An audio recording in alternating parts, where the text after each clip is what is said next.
The Center for Engineering Education, CEE, is a center that promotes the advancement of engineering education, particularly in the Southeast Asian region. CEE aims to provide a platform for engineering educators, students, policymakers, and the public in general to be involved in the improvement of engineering education, to contribute to the area, as well as to assist each other to collaborate and learn to increase knowledge and skills in engineering education. Collaborative network worldwide with experts in this field has become a reality when CEE are invited as guest speakers to many international and national conferences and forums on engineering education. CEE UTM has also attracted internationally renowned engineering educators such as Professor Richard Felder and Professor Carl Smith, which opens doors to smart partnerships with engineering education institutions throughout the world.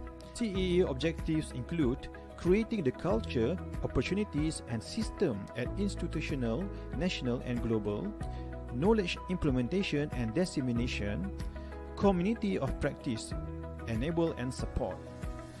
CEE activities include organizing conferences, organizing exhibitions, managing Asian Journal for Engineering Education, conducting various trainings and courses for educators, publish books, workbooks, journal papers, and book chapters, supervise postgraduate students in EER.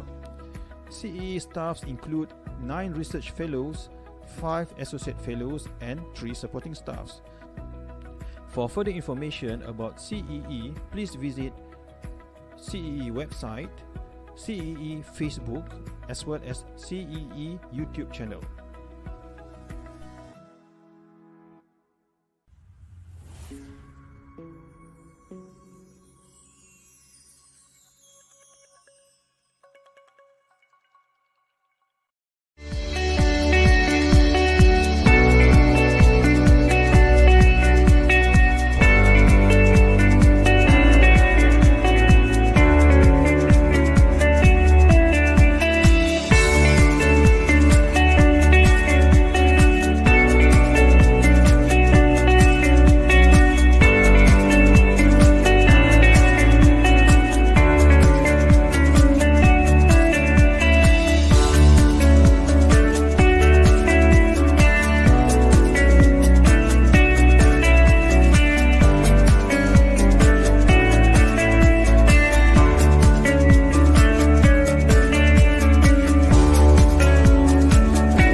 Assalamualaikum and hello everyone.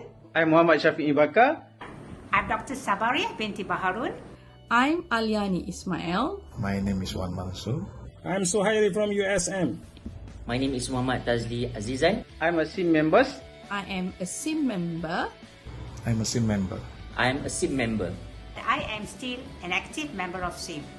Why I joined SIM? Because I want to transform my heart, my mind to become an effective learner and effective educator. Being a SIM member had enhanced not only my ability and confidence in teaching the mathematics courses, but I could also see that the students had enjoyed themselves in their learning activities and had understood the subject matter much better. I joined SIM because it is a platform where I can get latest skill and techniques in educating engineering students, as well as I can contribute to the nation building in the area of engineering education. I joined SIM because it is an excellent platform for educators to grow, meet other learning designers, and it is indeed an ideal forum for innovative teaching and learning. Society of Engineering Education Malaysia is a good platform for you to be together with us, learn something, how to teach in engineering.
Assalamualaikum and a very good morning everyone.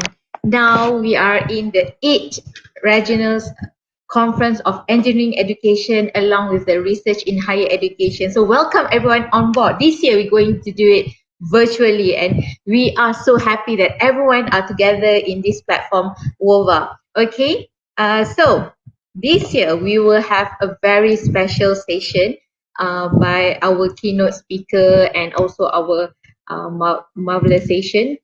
So let us look into our special session 1. We also have our keynote session 1. Okay.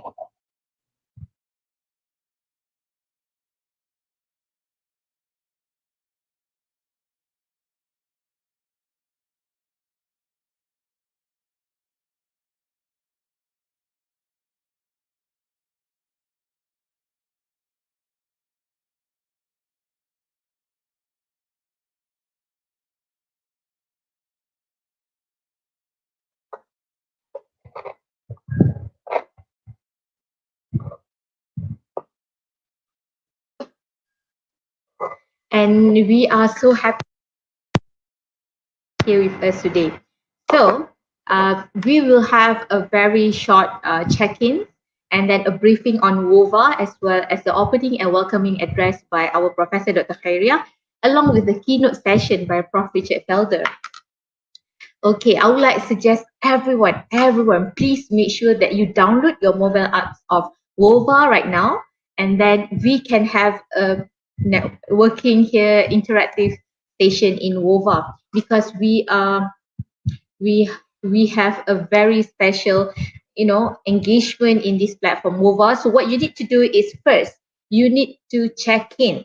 Okay, attending check-in and then do event check-in, search for your name and do the check-in.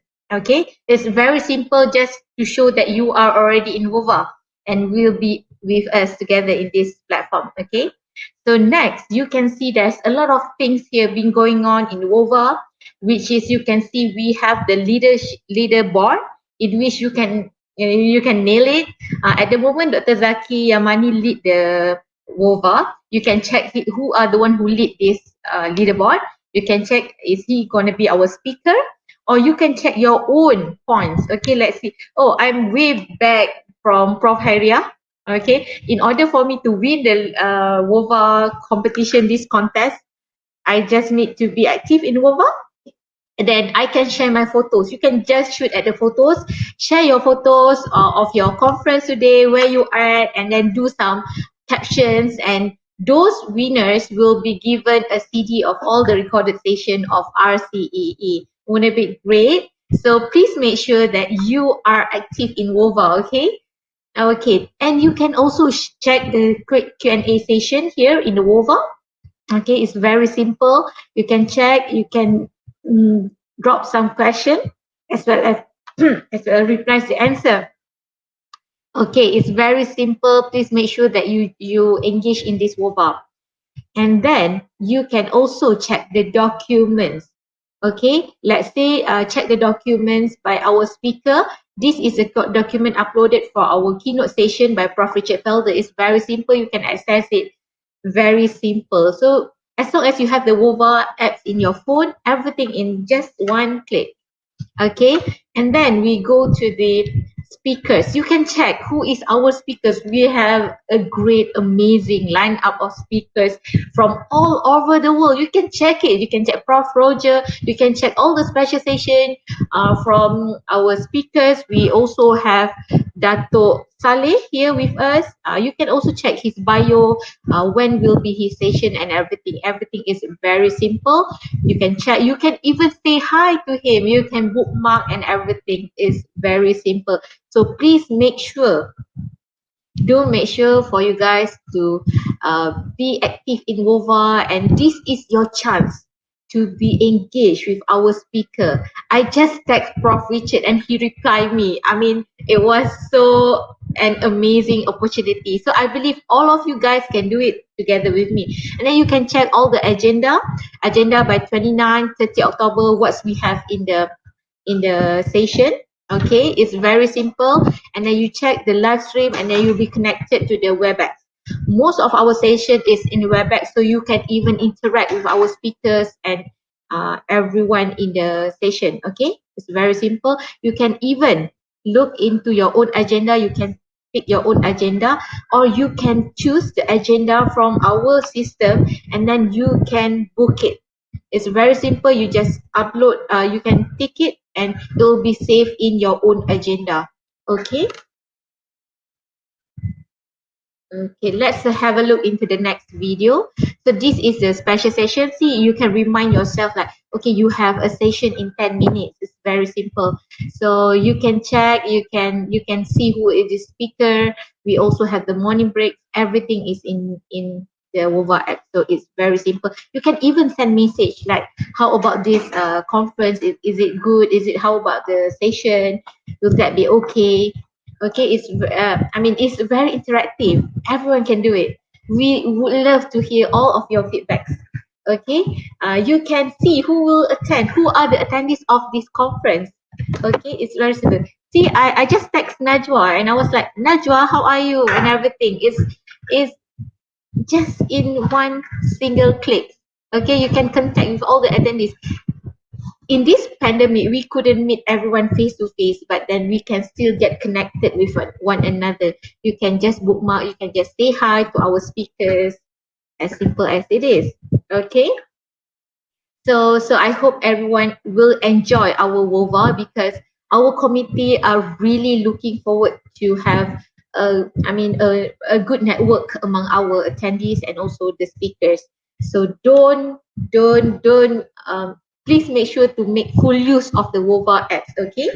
Okay. Now, okay, we also have a very important event after this. Okay. We have okay. Can I have the next slide? Okay, wait. Okay, so this is okay, so for today's event, we have a very special, speakers on board. We have a lot of amazing speakers on board. First, we will have the opening address and a welcoming address by our chair of RCEE as well as the director of Center for Engineering Education. We will have Prof. Dr. Khairiyah Muhammad Yusof with us. And then we will also have Professor Richard with us for the keynote session. We are so looking forward for the session. So if, can I have the next slide? Okay.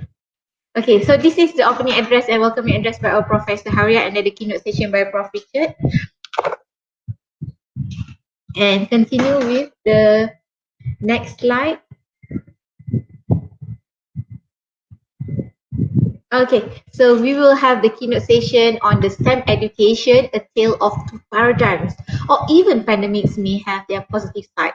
Okay, I believe everyone is so looking forward to this session, right? So please make sure that everyone stay connected in WOVA and you can just hit the question and answer in the WOVA. Okay, it's very simple, just like I showed you just now. You can do it is you just click into the session and then there's a Q&A platform on your right side and then you can just hit any question. So you can also connect with your attendees, your members, your friends, and do have some chit chats before we start the session. I think we have another 3 minutes. So let's have a look on our video so that everyone will have a special session with us today.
Okay, now, we are getting near to the session of our 8th Regional Conference of Engineering Education. So without further ado, I would like to invite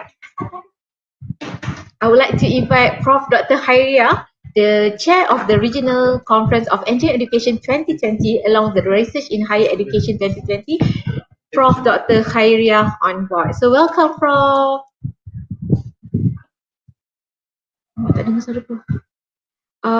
Prof, I couldn't hear your voice. Can you do some volume up?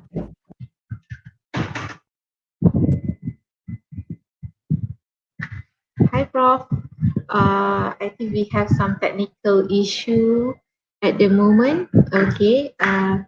Wait. So please be patient while waiting for Prof. Haria. Let's look into the video of CEE first, and then we will have the session resume back.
The Center for Engineering Education (CEE) is a center that promotes the advancement of engineering education, particularly in the Southeast Asian region.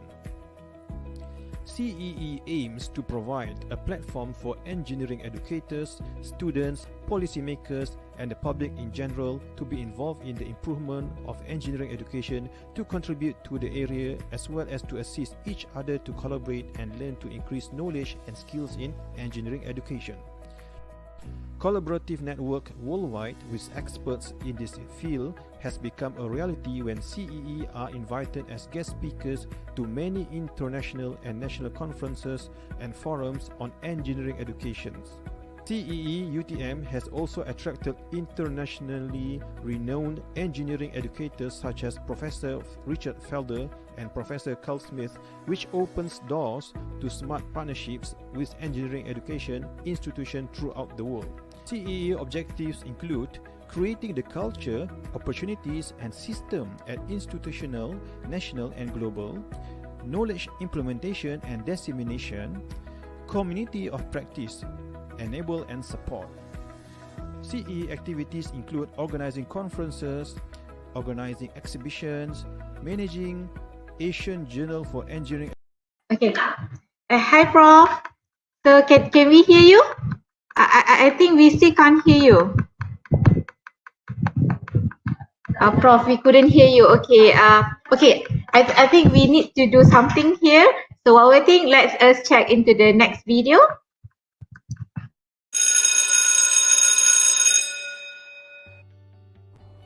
Assalamualaikum and hello everyone. I'm Muhammad Syafiq Bakar. I'm Dr. Sabaria binti Baharun. I'm Aliani Ismail. My name is Wan Mansur. I'm Suhairi from USM. My name is Muhammad Tazli Azizan. I'm a SIM member. I am a SIM member. I'm a SIM member. I am a SIM member. I am still an active member of SIM. Why I joined SIM? Because I want to transform my heart, my mind to become an effective learner and effective educator. Being a SIM member had enhanced not only my ability and confidence in teaching the mathematics courses, but I could also see that the students had enjoyed themselves in their learning activities and had understood the subject matter much better. I joined SIM because it is a platform where I can get latest skill and techniques in educating engineering students, as well as I can contribute to the nation building in the area of engineering education. I joined SIM because it is an excellent platform for educators to grow. Okay, hi, Prof. Hello, Prof. Dr. Nina. Oh my God. Sorry for the Finally. It's okay, as long as we have you on board with us. It's nerve-wracking. I'm so scared. You know that there's something called the Murphy's Law? It says that if anything can go wrong, it will. But Alhamdulillah, finally we have you with us together for this session. Yes, I'm glad. This is the 8th conference, isn't it, Prof? Yes, it's the 8th conference. We started the first one in Oh my 2005. It's so Yes, long. isn't it amazing? Yes. And you still keep it up Yes. with a lot of. This year you have a lot of amazing speakers with us. Wow. I Yes. mean, it is so great. I think. Yes, I mean, but without further I'm ado. feeling so old because I'm feeling so old because it has been 15 years since we have the first one. And then in Malaysia, in 15 years already, your kid already in PMR, sitting for PMR. Yes. Okay, I think everyone's already. I mean, they are looking for your opening and welcoming address. So I think I just pass to you. So the stream is yours, Prof. Bye. Thank you, Nina. Assalamualaikum warahmatullahi wabarakatuh to everyone. Good morning, greetings. So happy to be here. Alhamdulillahi Rabbil Alamin wa salatu wassalamu ala ashrafil anbiya wal mursalin wa ala alihi wa sahbihi ajma'in. Rabbi shrah li sadri wa yassir li amri wa hlul 'uqdatam min lisani yafqahu qawli. Welcome to the 8th Regional Conference on Engineering Education and Research in Higher Education 2020. This is in fact our first virtual conference. So please forgive us for the hiccups. We've been trying our best to make sure that everything will run smoothly, and well, it went wrong again this morning. Anyway, so to get things started, we have until 8:30 before we get to hear keynote from Professor Dr. Richard Felder. There are several things. Dr. Nina has briefed you on WOVA, but there's also several hope that we have in continuing. When we made the decision to continue with the online conference, there are several hopes and there's several aspirations why we decided to hold this online instead of just canceling our face-to-face conference. Next slide, please.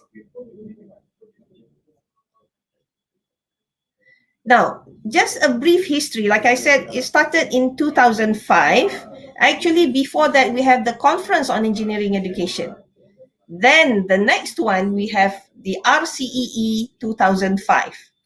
The first one was just a conference, it was just a CEE, Conference on Engineering Education. Then we shifted it to a regional conference. And guess what? Professor Richard Felder and Dr. Rebecca Brand were the keynote speakers. And we have Professor Richard Felder here with us again today. Isn't it amazing? Now, it has always been our intention since the beginning. Why we wanted to have this conference was to develop a scholarly community of practice in engineering education in the region. And because we wanted to have this scholarly community of practice, because we want to support engineering educators in educating our future engineers. We want high quality engineers who are holistic, who are not only savvy in the technical stuff, but also excellent human beings. So we have designed the conference in such a way that you get a tremendous learning experience, not just from the papers presented, but we have curated it, purposely designed it such that there's something for every one of you. It's a mix of paper presentations, of course, the usual ones, workshops. So we have embedded workshops. We have two pre-conference workshops and 3 post-conference workshops. Unfortunately, they are all in parallel, so you can only choose one from the pre and one from the post. We have special sessions. Now, the special sessions, we have the experts in the area, plenary sessions, and of course, the much awaited keynote session, which will come after this. Like I said, this is the first time we've held it virtually. Now, we've also had the conference together in conjunction with other conferences like the Research in Engineering Education Symposium 2013 and the International Research Symposium on Problem-Based Learning. This was when we have PhD students who really need to know what is actually the standard of rigorous research in engineering education. So if we were thinking that if we cannot bring the students outside to the world, what about bringing the world to them? And this was also our purpose in bidding for WEEF, or the World Engineering Education Forum 2017. Now, we are trying to push the papers to a higher quality level. We are working with the IEEE Women in Engineering section to publish the proceedings in IEEE Explore, and they are very strict now, which is in a way is good because it's also pushing us to publish at a higher level.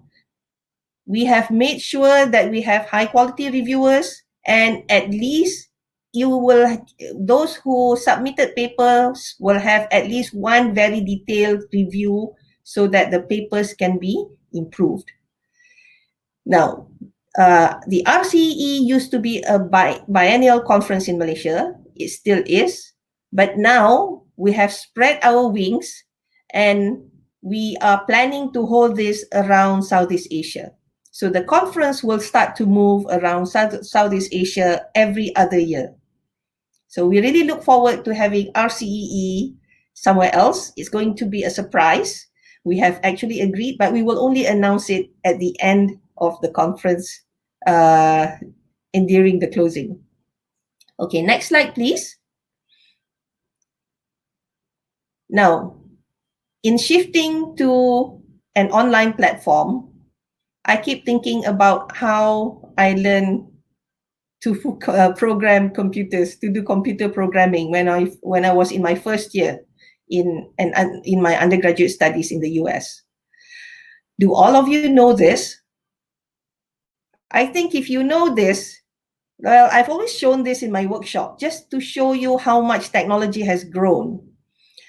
If you have used any of this, then you're probably about my age.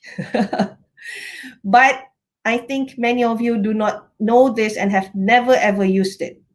Now, these are punch cards. This was how we used to program each line of our computer program using the card recorders, the punch card machines, and arranging our cards, giving it to the operator who will feed it into the mainframe. And then we get these big printouts coming out. The next slide, please. Now, compare this with what we have now. Look at what we have now. Of course, that is on the top left-hand corner, or the middle, which is what I'm using now, my Surface Pro. But if you look at the original PCs even, there's no windows. We only had a black screen with green or gray writing. Yeah. So the technology has pushed us so far. And for me, I had to really adapt. The first time I had to use a smartphone, I spent the whole day, one day of a whole weekend, to really study how it works. I'm somebody who is always using computers. But even then, when I reflected, I still needed time to learn. But life is about learning. The technology is making things easier, but we really have to adapt. We really have to change. And now, with the pandemic, it has really pushed us further. Next slide, please. So, if you look at change, what really forces us to learn? What forces us to take the effort to acquire new knowledge or new skills? Why do we change? Well, if you look at this quote, learning and more generally change occurs when the survival anxiety of an individual or group exceeds their learning anxiety.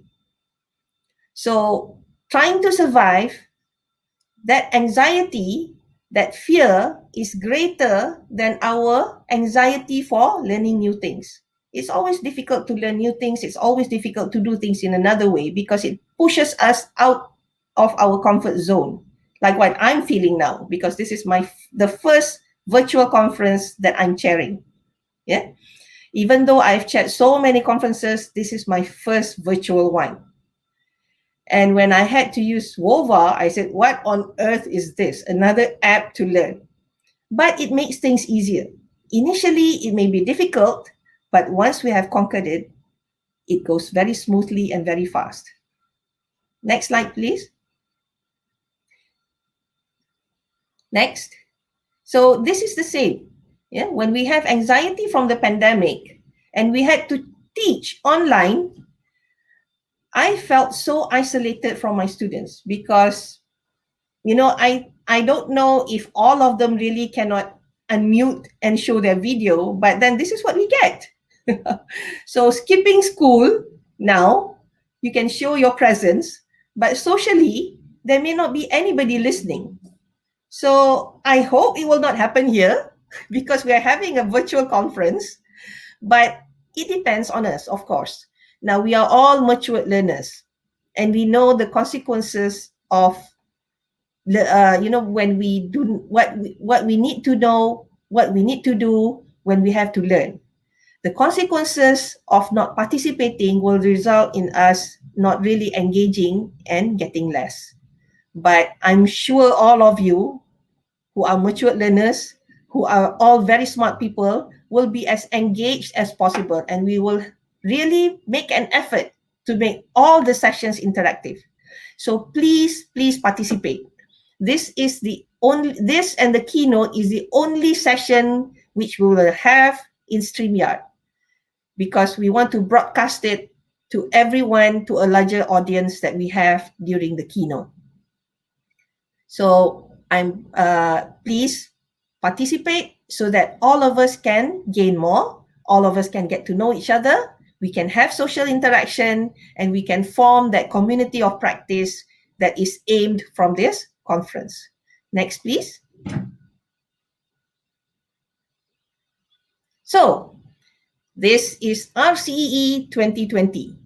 I was thinking, am I out of my mind inviting all these remarkable speakers?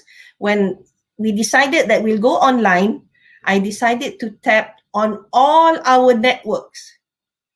And I was thinking that, maybe only 10% will respond. But amazingly, nearly 90% of the people that we contacted agreed. And, we cannot fit all the speakers that we invited onto the poster. You will find that some of the speakers are not on the poster, and we had to make several versions of the poster to make sure that we are fair to everyone and have everyone's picture in. So if you do not see some of the speakers that you want to listen to, don't worry. They are still going to give that speech, or they're still going to be in that session, but we cannot fit them in. We cannot fit their photos in. So we have speakers from Europe, from Ireland, from the US, from Australia, even from Africa. We have two speakers from Africa, one from Morocco and the other from South Africa. So in fact, our regional conference has become international in terms of the speaker. So I'm really, really excited and looking forward to it. Now, we are co-hosting this with the Faculty of Engineering, UTM, the Society of Engineering Education Malaysia, and the IEEE Women in Engineering section, the IEEE Malaysia Women in Engineering section. Now, since we are collaborating with IEEE Women in Engineering section, and also as a woman, we have managed to put a woman in every session, at least one. Some of them equally split. The Women in Engineering section is all women. So sorry for the bias, but I cannot help it. So please enjoy the session. For the men in the audience, please join us, because you will also get to know what are the challenges of women in engineering around the world. You will get to hear what's happening in Africa, what's happening in Australia, what's happening in Malaysia and around the region, both in academia and in industry. Next, please. Now, I'm really, really excited because you will actually get to listen to some of my mentors, like Professor Richard Felder, Professor Carl Smith, and also Professor Annette Kolmos. And there's a lot of other people that I have learned from. All of them are really helpful people, really friendly, and raring to impart their knowledge and share their knowledge. Next slide, please. So I'm borrowing this slide from Professor David Radcliffe, who was the second chair of the School of Engineering Education in Purdue University. He actually compared the continuum of those in engineering education, of how we move from one stage to another. Okay, so there's two references here. Now, a lot of people think that, they make remarks that teaching is easy. You don't have to learn about teaching. Everybody knows how to teach. But then if we stick to just our own experience in teaching and helping our students to learn, we are actually teaching as we were taught. So that's in the first level. Then the next is the effective teacher. This is somebody who would learn how to teach and implement it in their classes to improve. Now, we are hoping that all of you, well, not hoping, we know that all of you, by sharing what you have done in your classes, will be at least at the scholarly teacher or those in the scholarship of teaching and learning section. Now, in our community, I observe there's a lot of those in this area and raring to move forward to the educational researcher.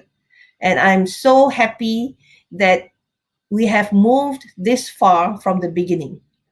Now, in the first conference, everybody was just talking about what they did in their classes. But now we have people talking about what they have done and why they did it. What's the basis? And we have people measuring. We have the authors measuring what they have done and improving and comparing it what others have done. The next step, moving on to the educational researcher, may not be that easy, especially for those from the engineering background, because we really have to work with those from the education background. Now, in this continuum, I am really hoping that some of us will have the interest to move on to the educational researcher. It's not for everyone, because many of us would have our specific areas in engineering that we do research. But having some of us move to the educational researcher region will help to uncover our own identity, to uncover what happened with our own students within our own culture, which would be very helpful, not only to us, but also to reveal to the world what we are doing and how our students different or similar to others. So this is how we can contribute to enrich the literature. And engineering education is not that new anymore. When I started out in the early 2000s, it was fairly new, even in North America and in other parts of the world. And it took time for them to move up. We are now in this region moving up, slowly but surely. We still have to convince several people that this is an important area. And I think with the pandemic and also with the industrial revolution coming up, with the digital technology going to all across all the boundaries into physical and biological systems, this is even more important and even more urgent on how do we actually translate what's happening in the real world, the needs of the current world, on what engineering education should be, so that engineers can continue to lead and make the world a better place. Next, please. So, as we learn, the previous slide. The previous slide. So as we learn, let us reflect on the bigger picture. And this is important because it is possible to get grants in Malaysia and from the region in engineering education research and also in the scholarly practices. But we need to reflect and see the bigger picture of what are the needs. We need to create meaning so that we can determine the direction that can drive our passion to do it in a meaningful manner. And this is very important. We are now very key performance index or KPI driven. Everybody's chasing after the KPI. Now, this is the result of having KPIs. We always complain that our students are very much examination oriented, chasing after marks, but reflect upon ourselves. Those key performance indicators will actually only be meaningful if we follow the process in a meaningful manner. I am appealing to all of you, please look for the bigger meaning to make the change that is needed. Unless you only want to see the surface changing without going deep inside, and which will not really result in meaningful and sustainable change. In this region, we really need to seek for the meaning. Where are we going? Indeed, will this really make a difference? So from our experience at the center, from when we were attached to the graduate school in UTM, we didn't have any KPI. We were fortunate. Then we were following the advice of our mentors, we were able to do things in a meaningful manner. So when we were pushed into being the center of excellence, we were able to bring out all the KPIs that's needed from a center of excellence in a meaningful manner. So people keep asking me, how do I apply for grants in engineering education? Well, this is the key. Look for the meaning. Where can we make a difference? Because it's always about impactful research. How can we contribute? And when we get the funding, there's a lot of responsibility attached. It's not just about writing papers. The writing part is, of course, important because we want to disseminate what we are doing and to also get feedback from the reviewers. But it's not only that, it's also about making an impact on the ground that others can also feel.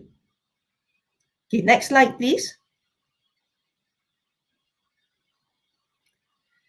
Now, when we first started in we first started the center around 2011, sorry.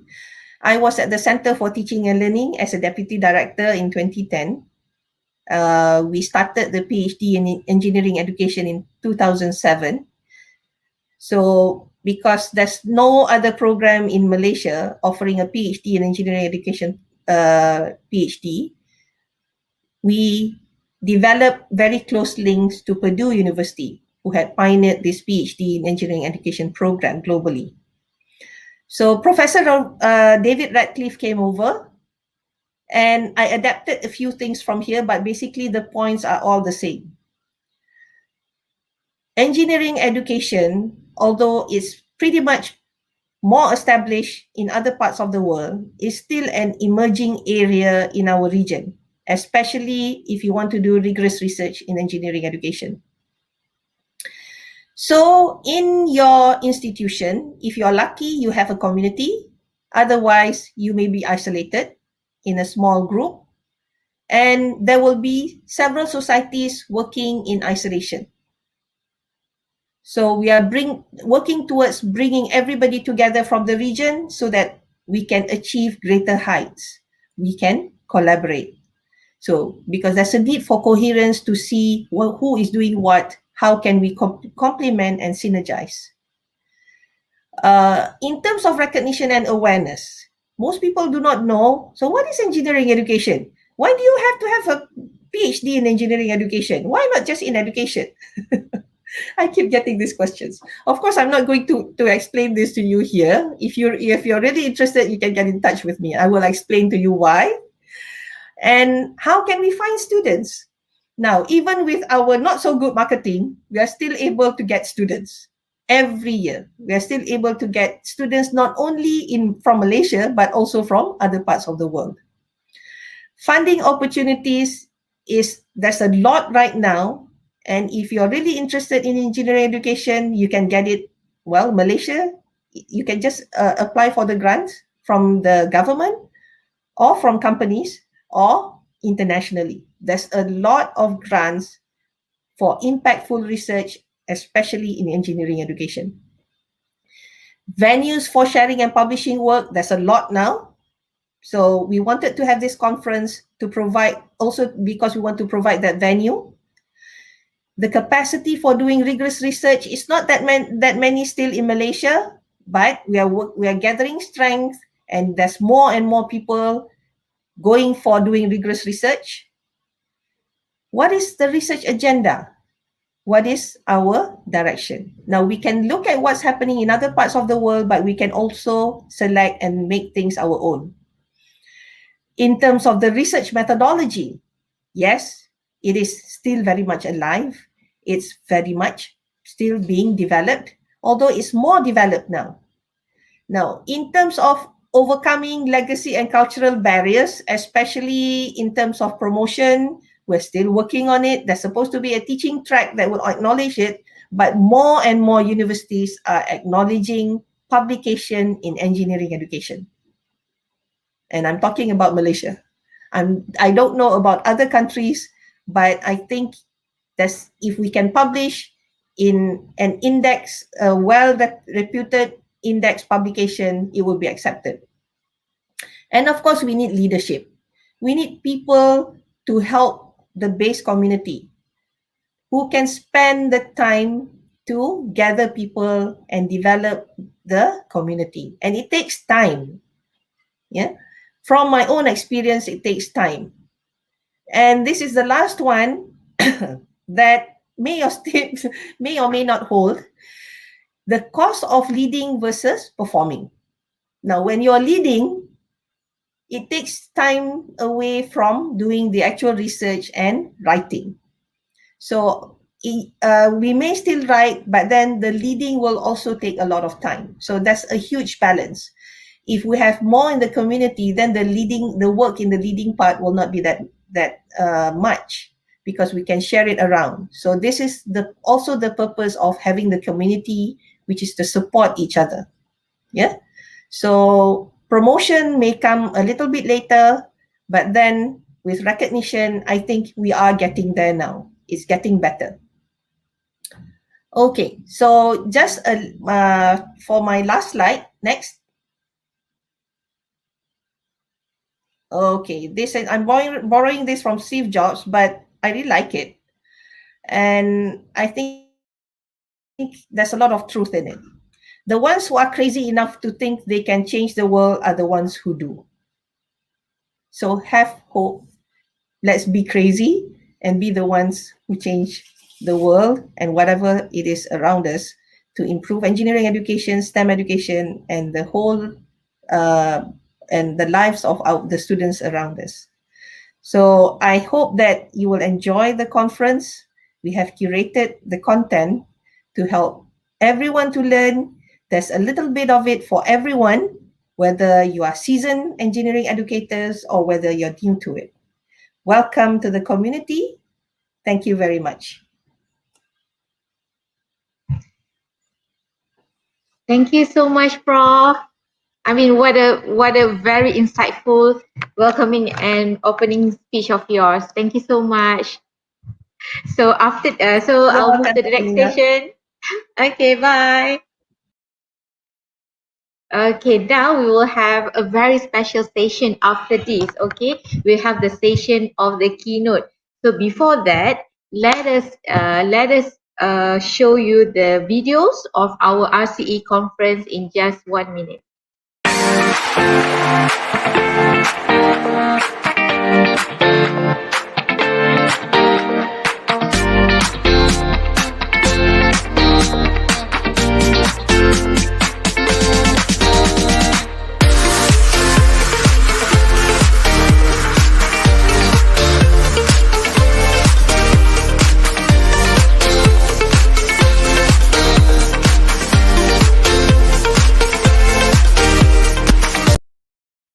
Okay, that's the event for today. So please make sure to book your dates, okay?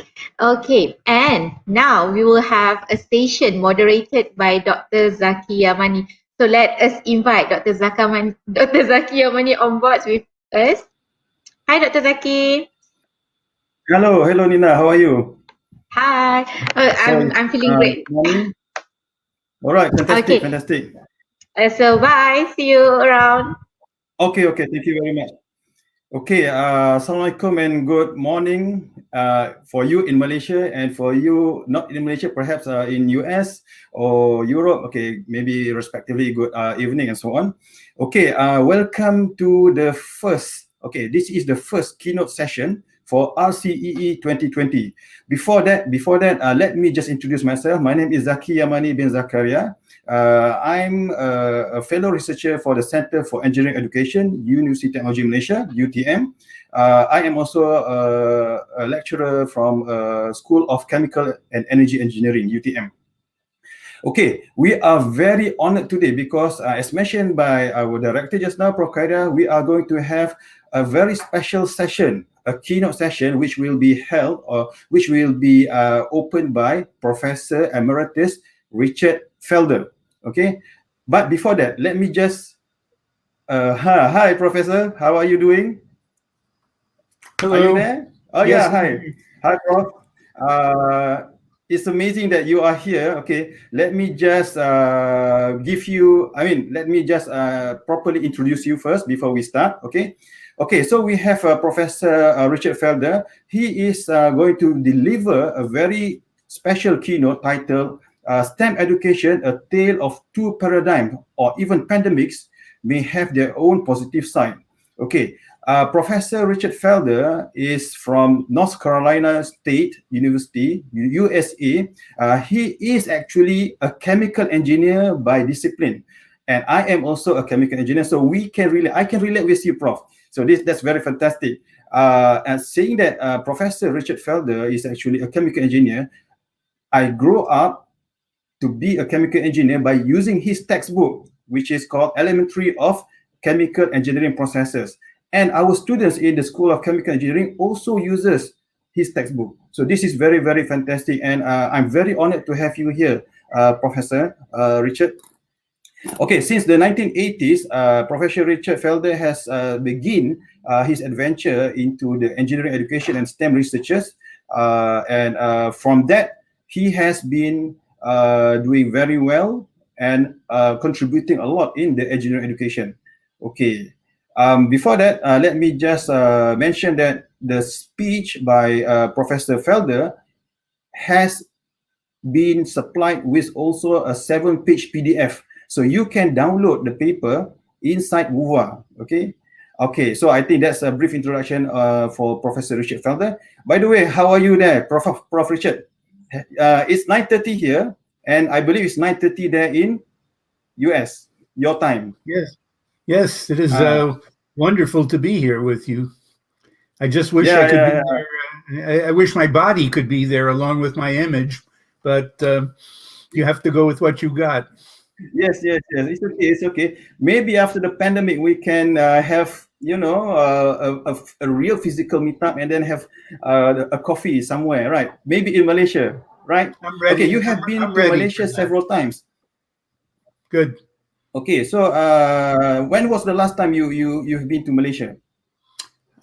Honestly, I don't know. It was 2005 was the first time, and I came one other time. Yeah, one of the conferences that Khairiyah mentioned, 2011. I'm not sure which one it was. Yeah, it's okay, no problem. But then I remembered, I wanted to say this because I remembered seeing you somewhere, maybe 2014 or 15, but then you were quite far. I mean, you were there, but then I wasn't there. But I can see you, so it's very interesting. But then that time I cannot meet you in person. But now I'm very, very happy, delighted, and proud to meet you, and I'm very honored to meet you. Okay, it's 9:30 already now, and I don't want to waste your time because you have so much precious information to be delivered to all the people outside there. Okay, but then just let me remind the participants.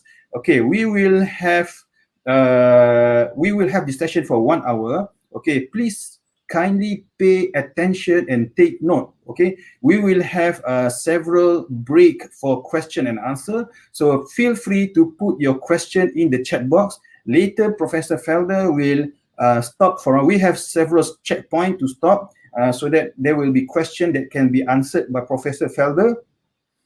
Okay, and then feel free also to interact or ask questions in WUVA as well, because Professor Felder will also spend his time there, and then he will also try his best to answer the question. Okay, inside the handout there's also email and website for you to refer later on. Okay, so without further ado, Prof, I will present to you the stage. So okay, see you later for the question. Okay, thank you very much, Zaki. And once again, it's a great pleasure for me to be here with all of you, and also with some of my best friends professionally, and with whom I go back a long way. Roger Hadgraft is in the conference. My great good friend Carl Smith, Annette Colmos. You are all who are attending this conference. You are all in for a treat, because these are some of the best, most knowledgeable people in our business, and I have learned a tremendous amount from all of them. So with that, let me try my luck with the technology and see if I can get my slides up.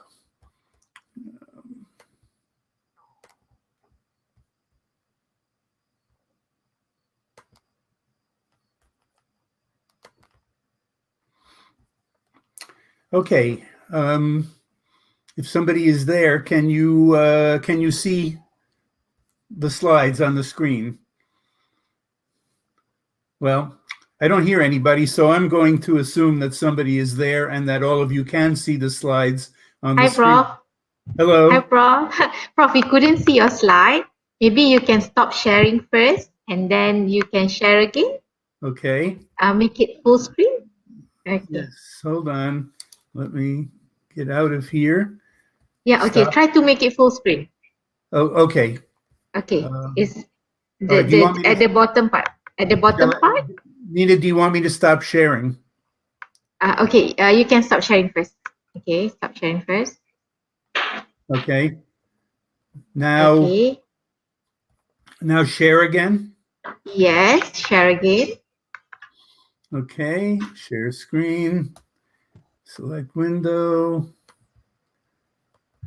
Allow. Now make full screen. Yes. Let's do this. Can you see it now? We actually can see the black screen only. Let us check. Okay, wait. Are you? Okay, try to click the next slide. Okay, no, we still couldn't see it. Okay, it's okay. Just wait for a moment. I'll try to figure it out. Okay. Can you stop sharing first? Yes. Okay. Stop sharing first. Okay. Are you using Google Chrome? No, I'm not. Okay. Okay, so we have to use Google Chrome. Okay, so I'm sorry about that. It's okay. You need to enter the Google Chrome, so you need to leave the studio first. I'm sorry, guys, we have some technical issues here. So just 1 minute maybe for us to resolve. Okay, so Prof, you need to stop, leave the studio first, and then open it in the Google Chrome using the email that I gave you earlier on. All right, I'm stopping. Okay. I'm getting out of Firefox. Okay, so don't worry. Okay, we will have the session soon. Prof will enter the session. So I'll pass the session to Dr. Zaki. Maybe Dr. Zaki want to say anything about Prof Richard, because I know that Dr. Zaki he really loved the books that he learned from Prof Richard. So Dr. Zaki. Okay. Sorry about the interruption. Okay. It's okay.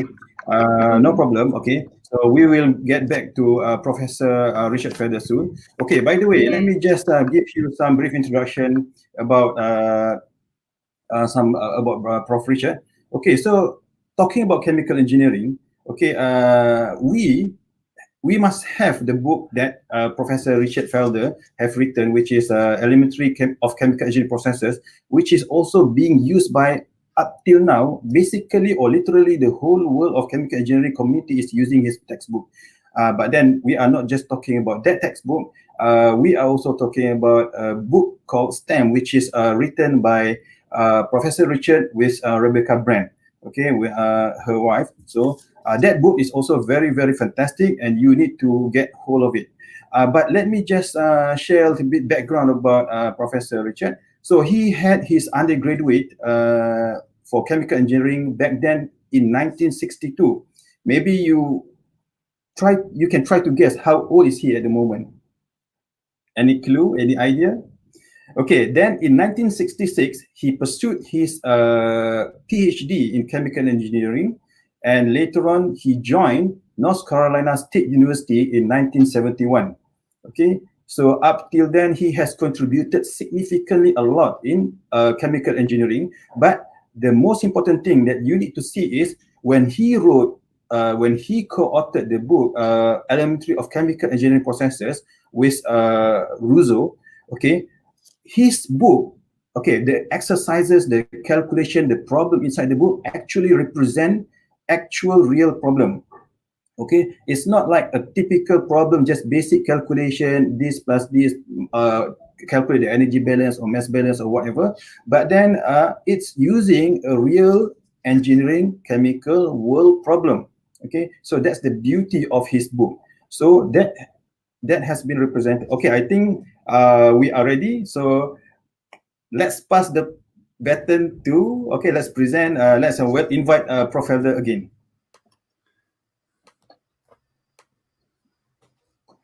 All right. Okay, Prof, are you there? Yes, I'm here. Looking good. I'm trying to share the screen. All right, fantastic. Hi, Prof. Okay, you need to share your application window. All right. Can you share your application window? Yes, I thought I was doing that. At the moment, we can see ourselves, so it's not your slide. Right. Okay. All right. I'm stopping sharing now. Now I'll start sharing again. Okay, great. And I want the application I'm just waiting window. for you. And yeah. All I see is the StreamYard with you on it. I don't. Oh, wait a minute. Let me open the PowerPoint again. Okay. This is a good demonstration of some of the problems associated with online education. Yes, exactly. Yes, and live. Yes. All right. Okay, so just wait a few minutes, everyone. So everyone, while waiting, okay. For those who are in WOVA, please make sure you enter the keynote session and then go straight away to this Q&A session. Drop any question there. Prof. Richard can reply you personally after this session ends. Okay. So also, and for those who are in YouTube, while waiting, you can also download the paper written by Prof. Helder inside WOVA. So it's already uploaded there. You can just download and then just go through the paper, because the content of the speech going to be delivered by Prof. Richard will be surrounded by that paper. Okay, will be actually inside there. Okay. Yes, what a great suggestion. Yeah, everyone can download. Okay, Prof. Richard, is everything okay? I can see your slide from your reflection of your lens. All right. Now, can you got that now? No, I mean, we couldn't catch your screen sharing. Oh my goodness. Okay. It's okay. No worries. Things happen today. Okay. Please stop sharing first again. So we have to do a few times. Okay. Stop sharing. I'm looking I'm having a little trouble finding the screen that lets me stop sharing. Okay, maybe you have to move some of the arrows at the bottom part. Are you? They should be stop sharing button there. Yeah, that's what I'm looking for, and not finding. Okay. So what? Is it possible if we are sharing the PowerPoint for you? Will that be okay? Yeah, the problem, it's not the same PowerPoint that you sent earlier on. I made some changes. So let me see. Okay, I can get out of PowerPoint now. Okay. Okay. So can you see us in your screen now? Yes, I can see you, and now I can share my screen with an application window. Do you want to try that again? Yes, please do so. All right. Oh goodness, I'm clicking application window and it's not showing me anything. Let me Oh, really? cancel. Yes, and let me start this from scratch. Okay. All right, try to share the screen. Go to application window, and nothing is coming up. I'm looking for the PowerPoint. Let's wait. All right. No Well, worry, Prof. No rush. It's okay. Once we get this done, I'll just go directly to taking questions, perhaps. Yes. Everyone in this room, please feel free to answer. Read. Okay, you got the task. Okay, read the paper just now mentioned by Dr. Zaki. Read carefully and throw any questions because you can ask directly to Prof today. Okay. Let's Okay, Nina. Prof. Let's try this once more. Okay. I brought my PowerPoint up. Okay. I am. Let's see.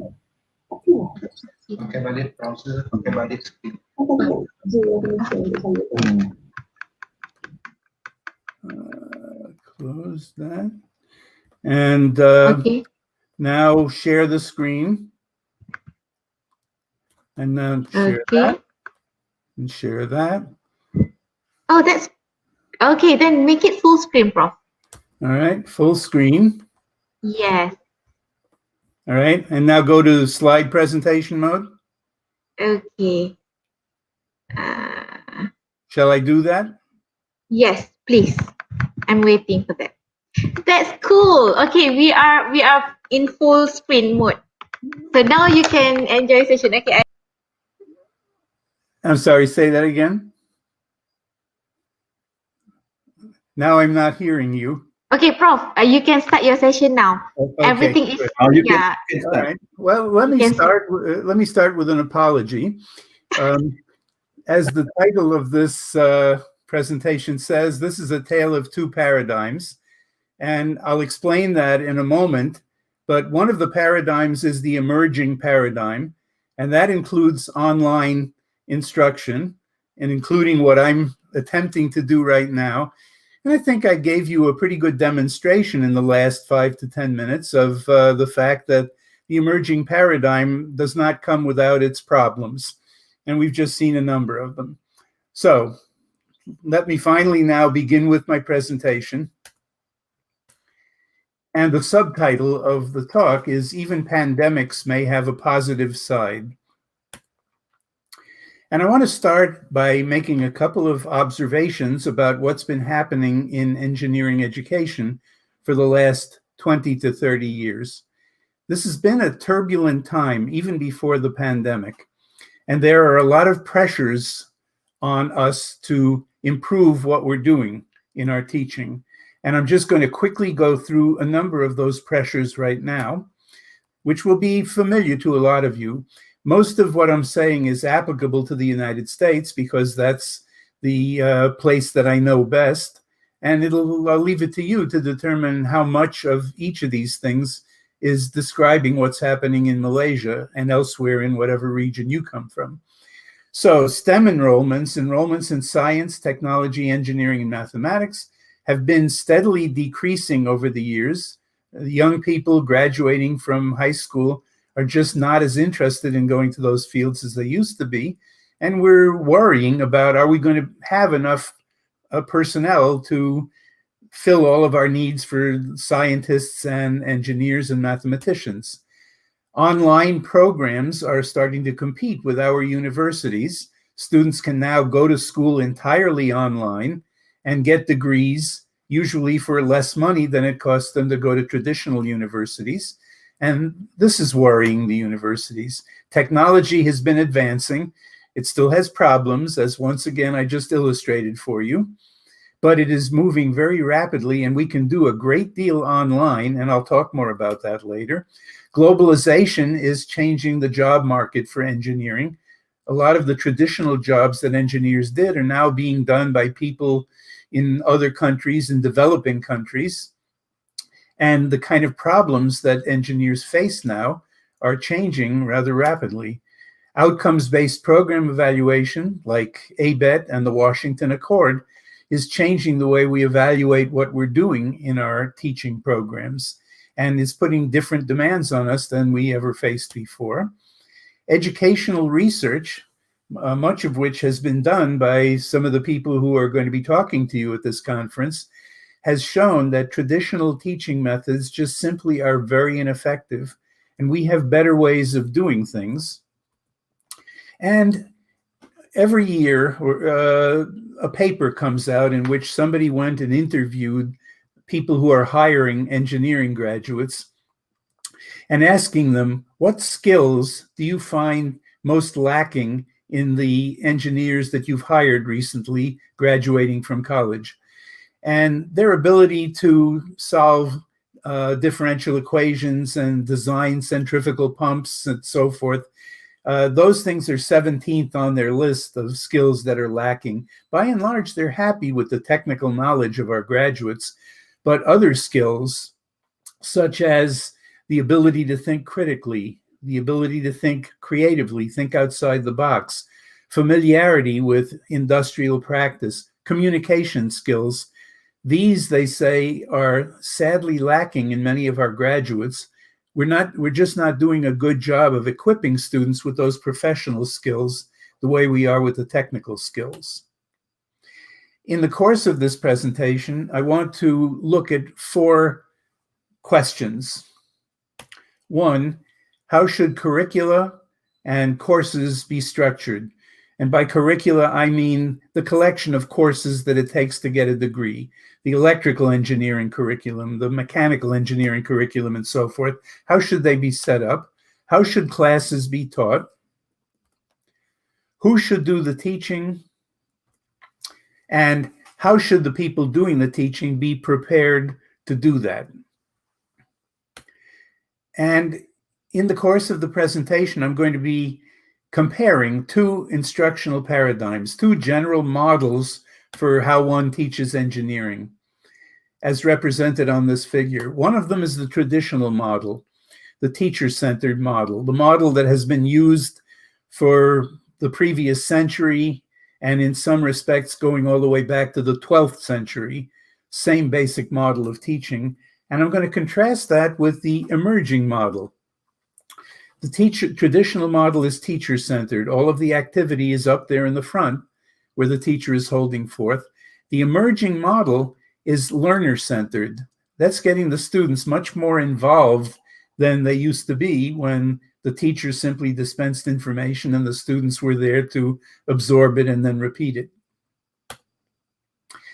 And I want to start with the first of those topical structures. And after I get through the points that I'm going to make about how should curricula and courses be structured, we'll take one of our pauses. I'll turn off the slideshow, see if I can take some questions from you, and then do my best to get back online with my slideshow faster than I did the previous time. So, how should curricula be organized? There are 2 ways that I'm going to be showing you, and they'll both start with the same place. At the top of this pyramid are the fundamentals, the basic science and the mathematics. Down at the bottom are the applications, the applied science, the engineering. And here are the 2 models, T, and T stands for traditional. And what you can call this model is the trust me approach, and I'll explain that in a moment. And what that does is it goes in this direction. So in the first year of engineering, we have the basics, the fundamentals, the first year math, calculus courses, first year physics, first year chemistry. And as we go through the curriculum, we get more and more applied. And then when we get to the end of the curriculum, we're really looking at applications. We have the capstone design course for the engineering curriculum. We're applying what we learned throughout most of that curriculum. That's the traditional approach, and it's very deductive, starting with general principles, moving down to applications. The alternative, the emerging paradigm, which is what the E stands for, is a need-to-know paradigm, and that's a blend of inductive and deductive. So how does that go? We still got the fundamentals on top, but now we don't start there. We start with the applications, with what happens in the real world. that's going to take engineers to make sure it happens correctly and to figure out how to do it better. And once the need to know information has been established in the context of real world problems, environmental problems, biological problems, and so on, then you go back to the fundamentals and bring in the science and the mathematics, only instead of just teaching it because you're going to need to know it someday, you teach it in the context of the applications, and now you know why you need to know it. So now you learn some of the fundamentals, and then you apply them and see what else you can solve with them. And that gives rise to more applications. You go up to more fundamentals, come back down to applications, and that's the way the curriculum works. So you start out with the real world, and you never go very far from the real world in the way you're teaching it. And one of the things that the learning scientists have shown is that people learn much more, much better, at a much deeper level when they clearly understand the need to know the material that's being taught. What's the emphasis in the curriculum and the course? The traditional model, the emphasis is on content. Here are the equations, here are the formulas, here are the derivations, here are the applications, and that's how the course goes, and that's how it goes for year after year. The emerging paradigm recognizes that we need to teach our students much more than simply deriving equations and then solving them. Their future employers say they need much more than that. And so the emerging paradigm, the content is now still on content. That's not going to go away. It still has to be there. But now it's looking at some of the skills, lab skills, hands-on skills, all the way through the curriculum. Teamwork skills. One of the things that students sometimes are unhappy about is if we tell them you're going to have to work in teams with other students. But we tell the students, look, here's what's going to happen when you go out to work on your first job. They're not going to ask you, how do you like to work, by yourself or with other people? What they're going to do is they're going to put you on a team or several teams, and your performance is going to be evaluated partly on how good your technical knowledge is, but also how able are you to work successfully with these people who are on your teams. And that may be the more important ability in terms of your future job prospects. Communication skills are going to be very important. You can be the greatest engineer in the world, but if you can't give a coherent presentation explaining to your coworkers and your bosses and your customers and clients what you did, it's not going to be worth very much. And ethics, professional ethics, figuring out how can I work honestly in this work environment and still do a good job of what my employers want me to do. And all of those get integrated into the curriculum in the emerging paradigm. Traditionally, courses are taught in a very compartmentalized way. We teach about fluid dynamics in the fluid dynamics course, and heat transfer in the heat transfer course. I'm using chemical engineering examples because that's what I know. And they're very compartmentalized. And even though the courses may be very closely related to each other, the way we teach it, it's as if our course is its own little silo, and the students don't know that there are connections.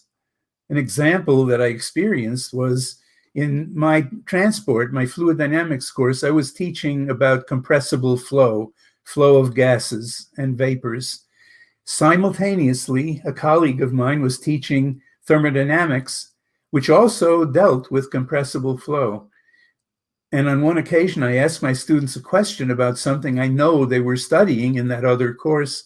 And the students, almost without exception, looked blankly at me like, what are you talking about? They may have heard about it in the previous hour, but the way we're teaching it, they don't know that these courses are connected. In fact, everything is connected to everything. There is no such thing as a pure heat transfer problem, a pure thermodynamics problem. In the real world, everything is connected with everything else, and the emerging paradigm is taking that into account, and you get some integration between courses. So my colleague who was teaching thermodynamics and I teaching fluids would get together and talk to each other and maybe give some joint assignments. And I can refer to stuff that she was doing and she could refer to stuff that I'm doing. And now the students leave knowing these things really are related to each other. And the lab is not just off by itself in a corner somewhere. Labs are integrated with the courses on the same subjects that we're teaching the theory on, so that, again, they know these things are connected to each other. They're not in two separate worlds. Okay, I want to stop at that point, and hopefully the things that I've said, as quickly as I said them, raise some questions in your mind. And once again, it's I'm trying to here. Okay, let's. If there's any question, let me just see if there's any question. All right. Yeah, I would like to show myself on this, so I'm trying to get out of here. But it's very hard for some reason to find the share screen button. There's one question there, Rob. Okay, the question came from Dr. Suhaili. Dr. Zaki? Yep. Dr. Zaki, Yes. let Prof. Richard stop sharing first. Prof, can you stop sharing? Yes, I'm looking for the, there it is. Okay, okay, now, That button hides. Okay, what's the question? Okay, the question stays from Dr. Suhairi Abdul Sattar, USM. Perhaps in America, decrease in enrollment might be true. In Malaysia, the enrollment will not be a problem, but in fact increases. Nevertheless, they're increasing. Okay. Nevertheless, there might be the other side of the question. The other side of coin. The enrollment might be exceeding, but how far the motivation of being STEM education would be real and high would be another trick to look for or research for. Yes, that and it may be perfectly true. I'm not familiar with the employment situation in Malaysia. However, that was one of about 8 or 9 factors that is pressuring us to change the way we do things. And for a while in the United States, that was not a problem either. But the employers of engineering graduates in Malaysia, I'm willing to bet, are saying many of the same things that the employers in the United States are.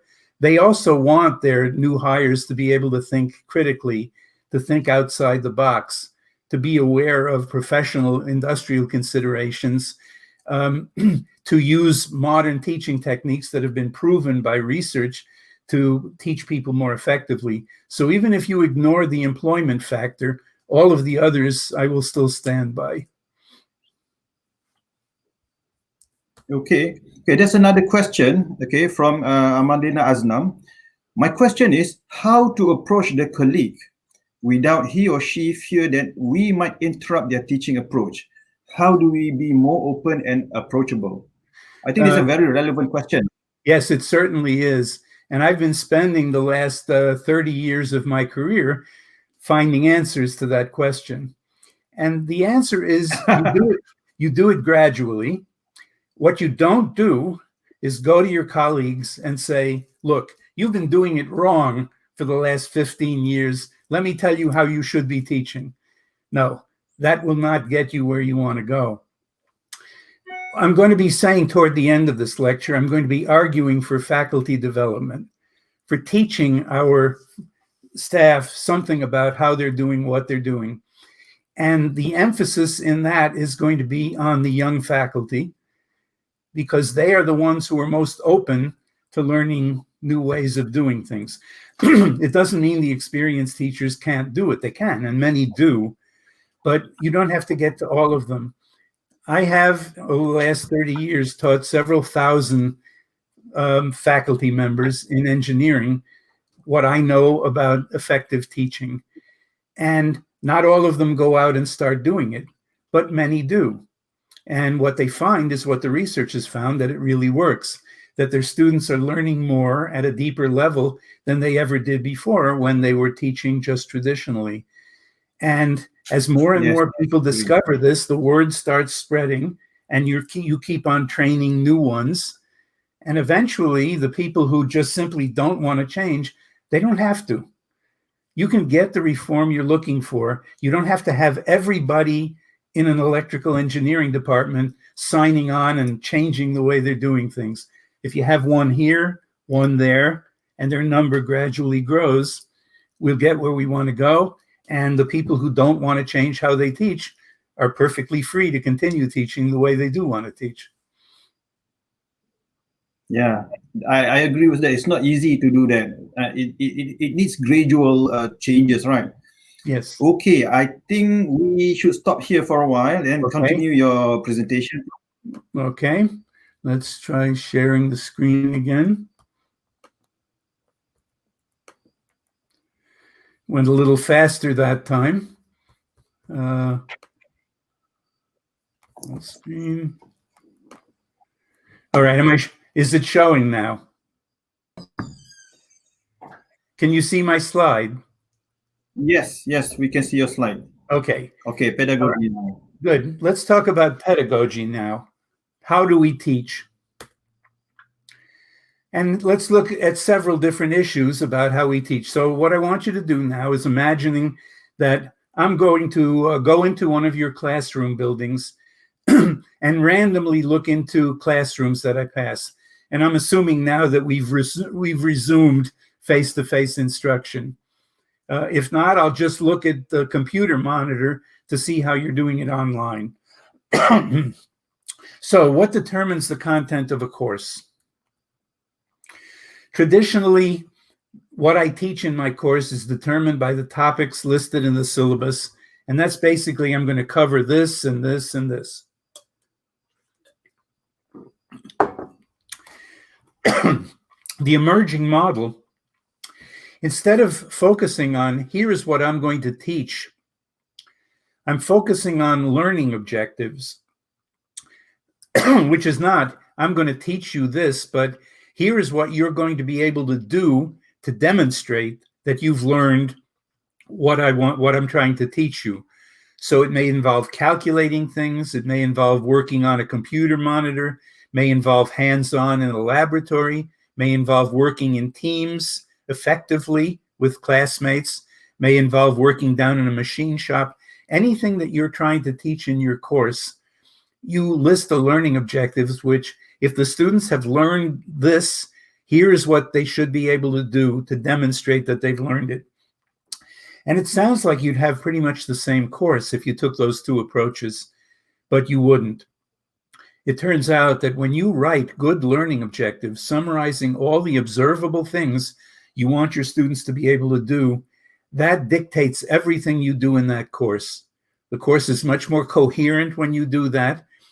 Your lectures are addressing those objectives. The activities you do in class, are the assignments and the examinations are all pointing to those objectives, and it's a much more effective course than it ever was before. And the things I'm saying now are not just my opinion. Everything I'm telling you now has been proven again and again by solid research. Here we are again with those two pyramids, fundamentals down to applications. And now I'm looking at how do I organize the content of my course? Which topics do I teach in what order? And again, we have the two approaches. And the first one is, again, the trust me approach, the deductive approach. And that's going down to applications. In my course, I teach the basic science, the basic math I'm going to need. Then I apply it, and I get down finally toward the end of the course to, here's what you do with this in the real world. Maybe I get down there, and maybe I never quite make it to those real world applications because there's too much else that I'm trying to cram into the course. The alternative approach is, again, a need to know approach. And it's a combination of inductive and deductive. Now at the bottom, it's still the basics, the science, the math, the engineering up at the top. But down on the bottom is a real world challenge. I'm giving them a problem before I've taught them how to solve it.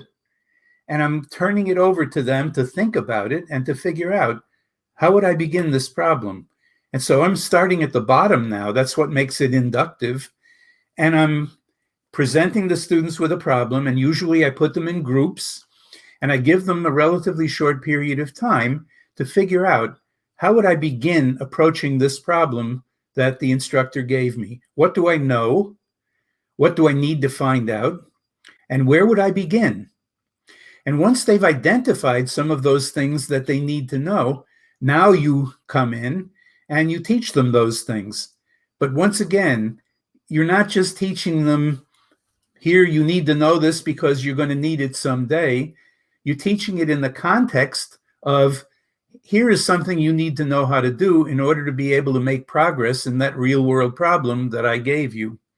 And so now I teach them, and now I'm proceeding down, back to the challenge, teaching them, giving them some tools to address the challenge. Now they go back into their groups and they figure out, they do some of the calculations, they do the assignments, and now they identify, okay, now to make more progress, what do I need to do? And it starts again. They identify needs, you meet the needs and teach them, and so it's a circular process. That's inductive teaching. It's a name that's been given to it. And it has, you may never have heard of inductive teaching, but you've probably heard of some of the variations of inductive teaching. Inquiry learning, guided inquiry, problem-based learning, project-based learning. You're going to be hearing from one of the gods or the goddesses of problem and project-based learning, Annette Kolmos from Aalborg in Denmark, who is, one of the top in the world at that. And so all of those are examples of this emerging approach. And if you think about it, I've just described the scientific method. Think about all of the things we know about how the world works. All of the science, all of the engineering. Those were not discovered deductively by somebody sitting at a desk and working out equations and formulas. The way we know, everything we know, started out with somebody observing something, a phenomenon, an experiment, and saying, why did that happen? What's going on there? Let me try to figure it out. That's inductive. And then when they figured it out and they've got a theory, now they can deduce other consequences. That is what all scientists and all engineers do, basically. And if that's what they're going to do when they get out there, doesn't it make sense for us to teach them that way? Why am I calling it the trust me approach on the deductive side? What we're basically telling our students is we're throwing all sorts of math and basic scientific principles at them. And we're telling them, you may not know why I'm throwing all of these equations and derivations and formulas at you now, but in 2 weeks or in 3 months or in 4 years, you'll see how important it was, and then you'll come back and thank me. That is the traditional approach, but it's not very motivational. What's happening in the lecture classes in both of these paradigms? All of the activity in the traditional classroom is up in the front of the room. The instructor is lecturing, talking, showing PowerPoint slides or a document camera, and writing things on the whiteboard, maybe stopping once in a while and asking the class a question. And what happens in most classes is nobody answers, and the instructor has to answer herself, or one of the 2 or 3 students who always have questions jump in, ask the question, get the answer, and the class goes on. That's traditional. That's how I was taught. That's, I'm sure, how most of you were taught in almost every class you took. The emerging paradigm is sharing the activity. The instructor is still up there, lecturing, showing PowerPoint slides, whatever she is doing, but the students are out there and they're not just sitting and listening passively. Periodically, the instructor stops and gives them something to do. And sometimes they do it individually, and very often they'll do it in small groups for short periods of time. And then the instructor will stop them and call on several of them to report back what they came up with. Affirm it if it's correct, correct gently if it isn't, and going on to other students until the correct answer is forthcoming. And then the instructor may continue with the lecture. And more recently, it looks like the picture on the right. Now those students are working in a small group, but instead of being in a live classroom, they're in a breakout room in Zoom or WebEx, or I've not used StreamYard before, but presumably it has a facility like that too. But it's working the same way. The instructor's lecturing, the students working in groups, reporting out, and it goes back and forth like that. That's active learning. And that may be the most thoroughly studied instructional method in all of education, with the possible exception of cooperative learning, which I'll mention a little bit later. But there are hundreds, no, thousands of research studies on the effectiveness of small group activity compared with traditional lecturing. And the evidence now that activity works better for almost any learning objective you can think of is overwhelming, to the point where a high-ranking member of the National Academy of Sciences reviewed the evidence in favor of active learning and concluded that at this point it would be unethical to teach any other way, to go back to straight lecturing. How are assignments done? Traditionally, they're individual, and if students cooperate on homework, it's considered cheating. With some exceptions. In labs, they work in groups. In the design course, they work in groups, but in most courses, individual work is required. The emerging model, some is done individually, and some work is done by teams. But it's not simply a matter of, okay, you four do this and write a report, hand it in, and I'll all give you the same mark. The emerging paradigm now makes use of cooperative learning. And you're also getting the godfather of cooperative learning in engineering education, Carl Smith, who will also be presenting to you. And you are lucky. But cooperative learning, he may tell you more about that when he gets to it, but one of the tenets of cooperative learning, it's not a matter of you four do the work and you'll all get the same grade. Now, measures are taken to hold students individually accountable, both for the parts of the assignment that they were mainly responsible for, but they're also held to account for what everybody else did. So they have to learn the entire project, not just their particular piece of it. How do you do that? That's a long story. And there are some references in the handout to this talk, and Carl is the one to ask about that. How is teaching evaluated? And here again, I'm speaking from a United States perspective. I know how it's done in the United States. I'm not all that familiar with how it's done in other countries, but I'll let you decide that for yourself. In the United States, the way teaching is evaluated is almost entirely making use of student ratings. So at the end of every course, the students fill out a form in which they reflect on what did they like, and what didn't they like, what worked for them, what didn't, how do they feel about the instructor, how do they feel about the course. And those ratings are taken and used as a measure of how good the course was and how good the instructor was. I'm not trashing student ratings, they're very important, but they're not the only way to evaluate teaching. And there are some things students are incapable of evaluating, like, is the content of the course correct? The emerging paradigm still does student ratings, but that's not all it does. It has peers rate instructors, going in and observing their teaching and looking at their assignments and exams and their syllabus and their course activities and evaluating how good is this instructor doing, how good is that course. And when the student ratings and the peer ratings and several other possibilities are put together, now you've got a valid and a reliable way of evaluating teaching. Only looking at student ratings, you're getting some information, but there's a lot of important information you're not getting. How are courses delivered? Traditionally, face-to-face lectures. For centuries, that's what courses were, and there may not even have been questions in some of them. The instructor talks, the students listen and try to absorb what information they can. That's traditional model 1. Traditional model 2, which we've moved to in rather wholesale fashion recently, since March, in fact, is it's still lecturing and showing PowerPoint slides, but now it's not doing it in a live classroom. Now the students are sitting at home and watching the lecture online. So that's even more passive than the traditional model, because at least in the face-to-face lecture, the students can raise their hands and say, Professor, I didn't understand that. Could you explain it? If you're getting a videotaped lecture, stopping it and raising your hand is not going to get you anywhere.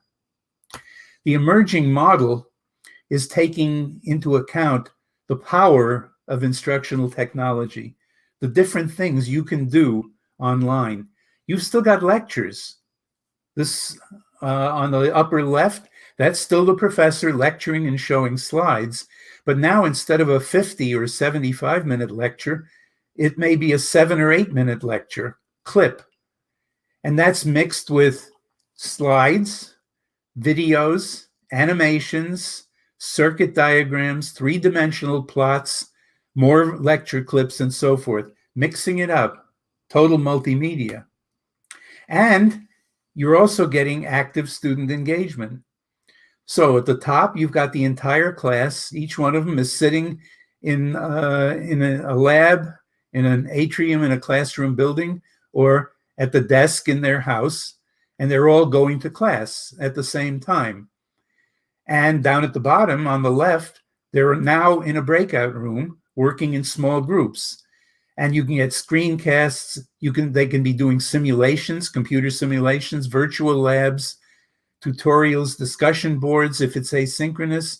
They're participating in discussions, asking questions, answering them, interacting with the professor, and so on, and then filling out evaluation forms on the course. And they're working in teams on projects. They're doing cooperative learning. Only now, instead of sitting around a table, they're each sitting at their own computer terminals, interacting in live, synchronous Zoom dialogues, WebEx dialogues, and so forth, doing pretty much the same thing that they would do in a traditional face-to-face environment. Okay, there's lots more I could say, but I'm going to try to come out again of this. And let's see.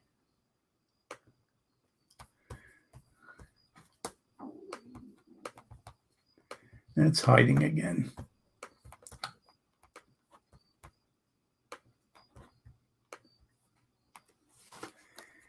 I am really sorry about this. This was not happening in our rehearsal.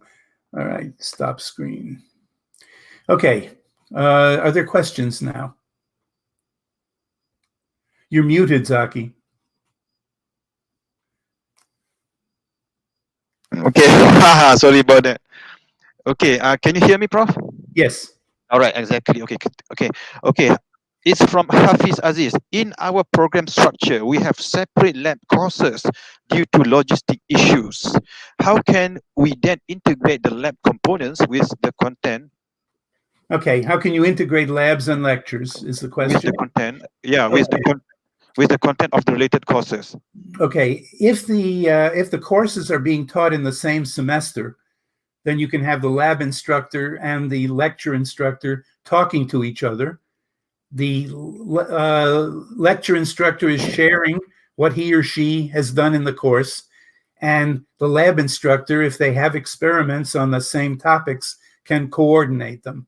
Similarly, the lab instructor is talking to the lecture instructor and describing the experiments and maybe sharing data from the experiments.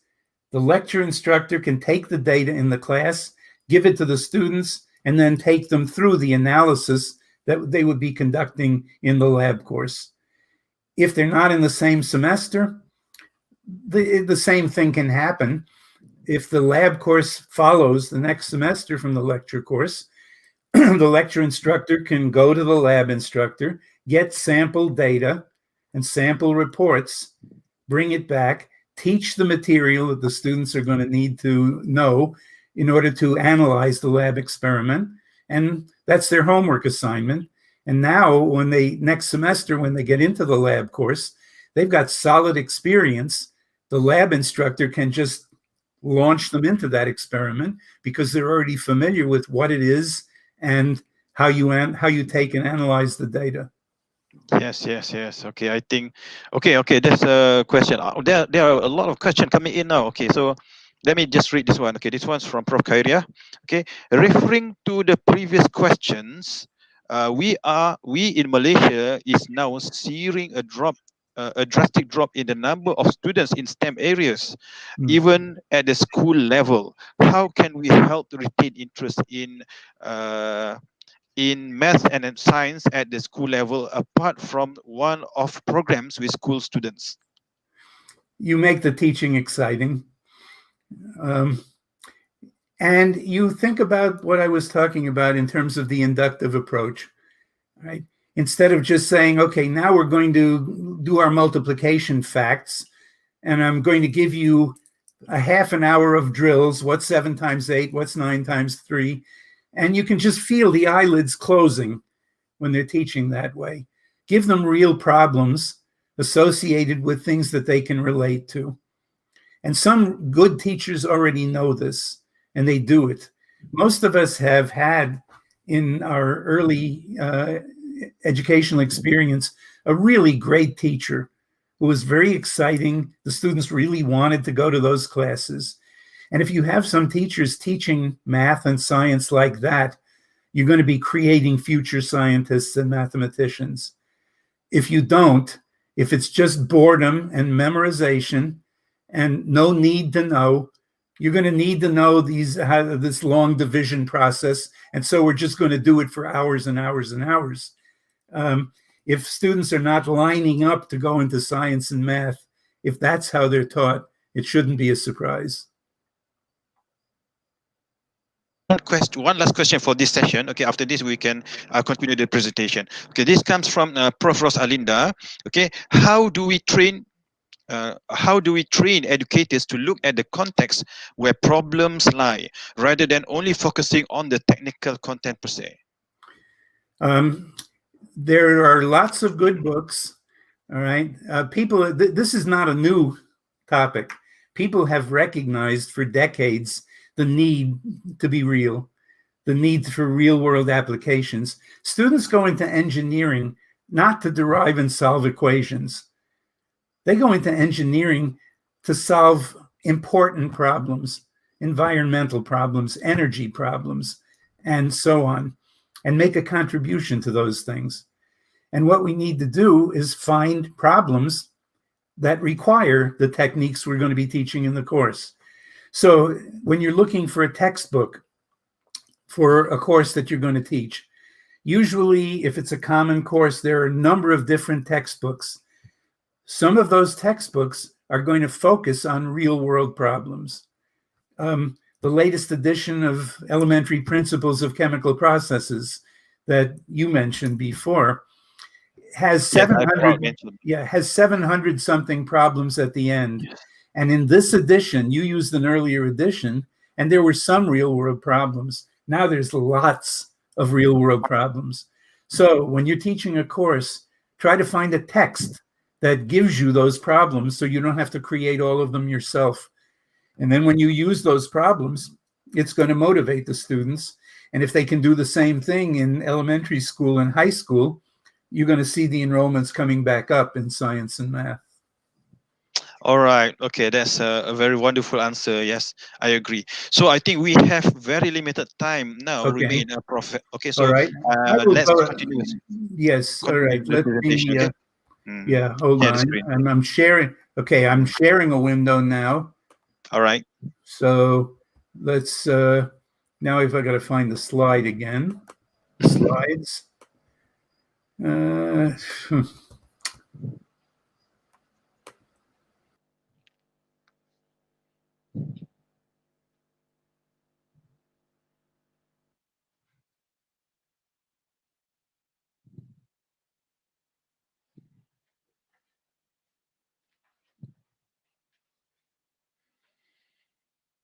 Okay, while waiting for Prof to find the slide back, so maybe you can keep on throwing the question. Okay, you can keep us getting the question inside Wova and also the chat box.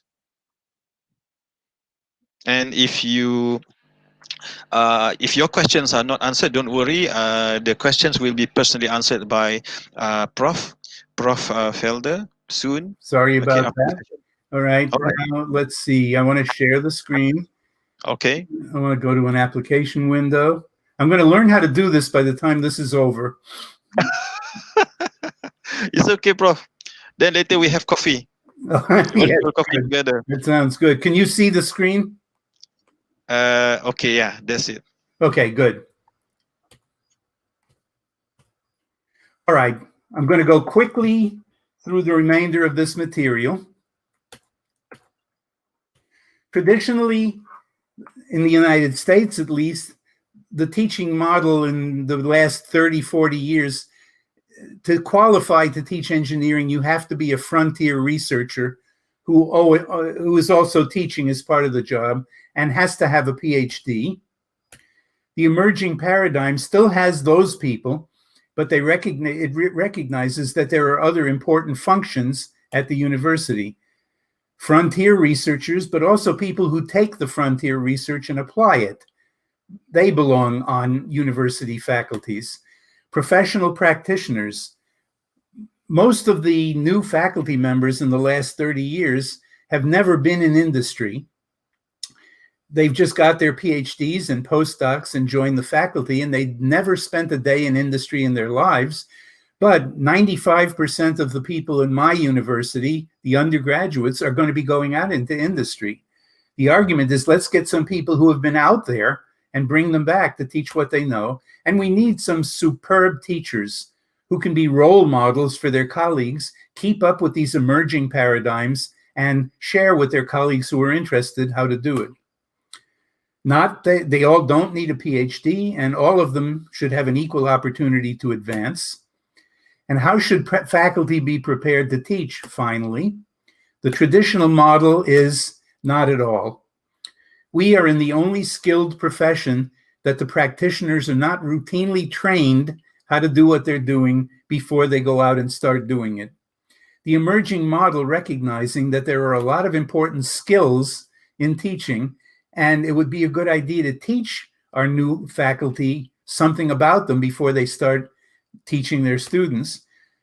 This can be done in graduate courses and workshops on effective teaching, workshops to the faculty, learning communities in which the faculty gets together and studies from one of the books on teaching or the journals that are out there, and mentoring experienced faculty members who are excellent teachers, sharing what they know with their new colleagues.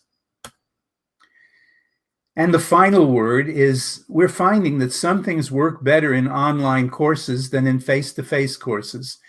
If it's courses asynchronous, students online on a discussion board have more time to think about what they're doing, and they can go to school at any time they want, and there are many other advantages. And I'm going to leave with a couple of questions for the participants. And I would urge all of you to think about these when you go back to your institution and try to get a conversation going. One, how has your institution been doing at making the changes we've talked about toward the emerging paradigm? And how widespread were the changes? Do you just have a couple of professors using active learning, or is it starting to be used widely? What have you learned about online instruction during the pandemic that you might take back to your regular classroom with you when the pandemic is over, which I assume and hope it will be before too long? And what do you think you'd like to see in post-pandemic instruction at your university, in your department? And what needs to happen to make that vision a reality? And on that somewhat hopeful note, I will conclude my presentation. And I don't know if there's time for questions, but let me just remind you of what Zaki told you before. In that handout that you can all download, yes, download. You can download. I have my email address and I have my website, and I would encourage all of you to make use of it. If you have a question that I wasn't able to get to, or another one occurs to you after you get back home, please send it to me. I can't promise you I'll get back to you within 5 minutes, But I promise you that I will get back to you before terribly long. And I'll conclude on that note, and thank you so much for your attention. I'm sorry about all of the technical glitches. No problem, no problem. Okay, but then maybe we can have just maybe two or three quick questions. Okay, so while the questions are already posted there, okay, Nurul Huda, okay, with inductive deductive approach, how do you decide which approach to use based on the content you are teaching? I use an inductive approach for almost everything I do. And that doesn't mean it's a gigantic change that I'm making from traditional deductive teaching. You can do it with relatively small changes. So I'm starting on a new topic in the course. I'll start with a challenge.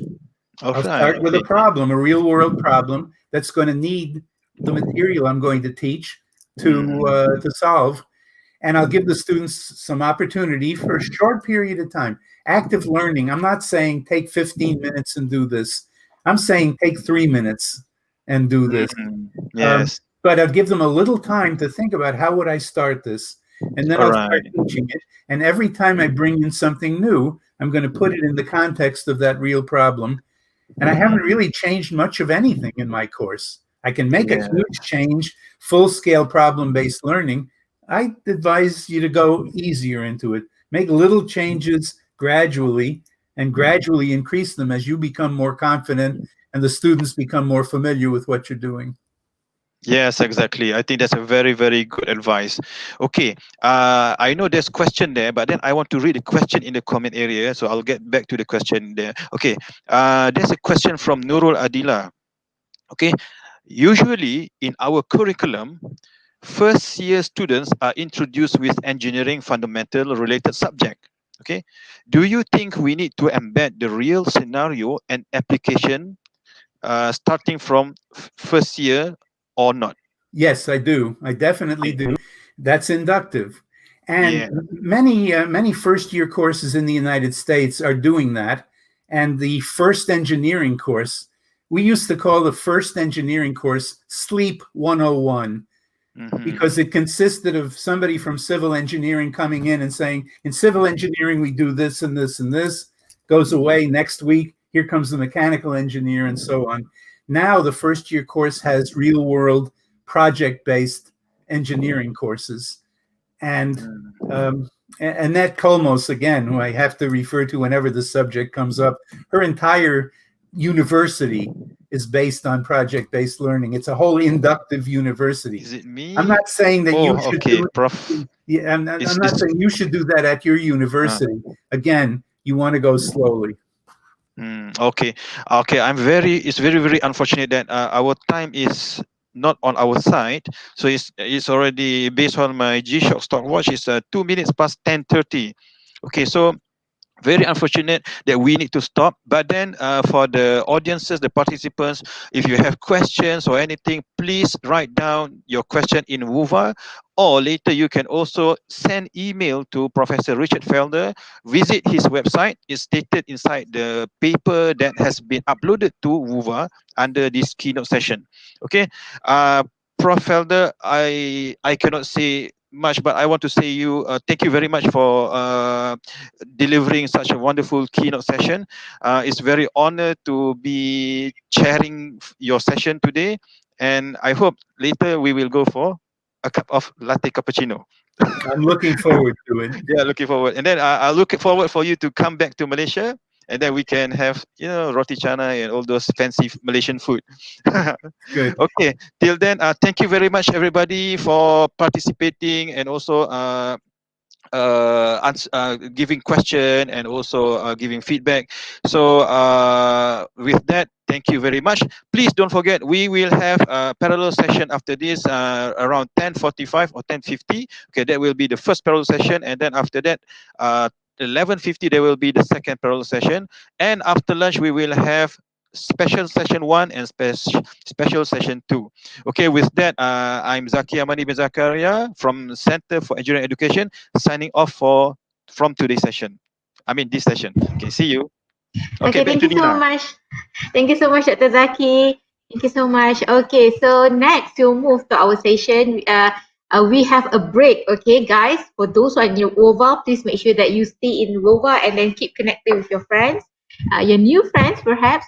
And for those who are in YouTube, thank you so much for listening and for watching and for being patient with us. Okay, so we have something to share today. I would like to share on next. We will have an amazing parallel session.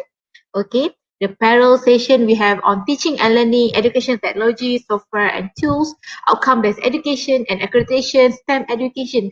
We have amazing speakers, amazing presenters lined up for this parallel session on 10:45. And then next, we also have the parallel session. Next slide, please. So then at 11:50, we'll have the same theme, teaching and learning, education technology, software and tools, outcomes education, and education for sustainable development, along with STEM education and university industry collaboration. So please make sure to stay tuned to the parallel session. And this evening, next, we will have a special session 1 parallel, where we'll have Prof. Annette Komos. Prof. Richard mentioned before this that she's the goddess in PBL. So make sure to tune in. And also we have Prof. Dr. Siram. Some people, a lot of people saying amazing thing about Prof. Siram. Please make sure to tune in to this special session at 2 to 3:30 p.m. And then at the same time, we also have the special session next. Special session 2, teaching and learning. This is, we have Anna Ekblad, and then we have Professor Dr. Luis de la Torre. He's already in WOVA. You can just text them, you can just chat with them. And we also have Associate Professor Dr. Tazli Azizan. Please make sure to tune in. And then next, we will have the plenary forum. Okay, this is the end of our today's session.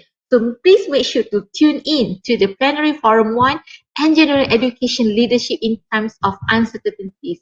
So I believe everyone is so excited because we have these amazing speakers. We have Engineer Dr. Siti Hawa, we have Professor Engineer Dr. Muhammad Saleh, Prof. Roger Heckcraft, and also Prof. Yung Susan O. Okay, please make sure to tune in and drop your question and answer the question in the WOVA. Okay, everything is in WOVA. Please stay connected. Please get connected to the speakers and attendees.